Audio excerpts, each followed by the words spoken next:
With that in mind, we are aware that in July, the board received an email detailing the public activities of one of your members and are compelled to assure that this information is made public. The email begins as follows. It grieves me to be writing this email, but I feel it's my responsibility to reach out and share my personal experience with Tammy Nakamura and ask that you please vote to remove her from our board as a means of protecting our children, our families. As soon as Tammy sat down, she began to loudly speak to the couple next to her about our district, and I and my children clearly overheard the following. To quote her, Becky St. John is a stupid expletive. She's just awful. I can't stand her. She's been on that board for 29 years, and I'm going to make sure it isn't 30.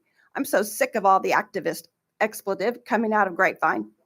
Thank goodness we got rid of Whitfield. They told me when I got on the board that he was trouble, and when he started running his mouth, that gave them their reason to fire him. He should have shut up, and then the board wouldn't have had to fire him for mouthing off to the media.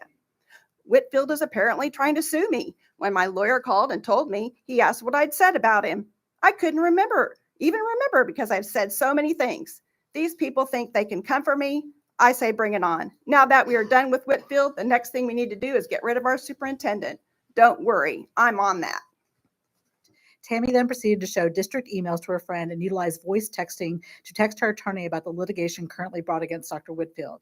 I was honestly shocked by what I saw and heard, not just because of the content of her conversation, but the callousness and contempt with which it was spoken. She was mocking her coworkers and openly disparaging the district she serves loud enough that I could hear every word.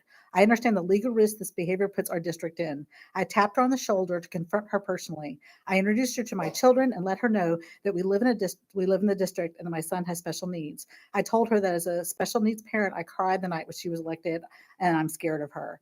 Her response was beyond callous and childish. I did, however, let her know that I know many district teachers that are looking elsewhere for jobs after her election, and she responded with, there is nothing I can do about that. I don't expect every member of our school board to agree with me. I do expect each elected member to hold themselves to a standard of decency. I expect that you all treat each other with kindness and respect and not berate each other in public.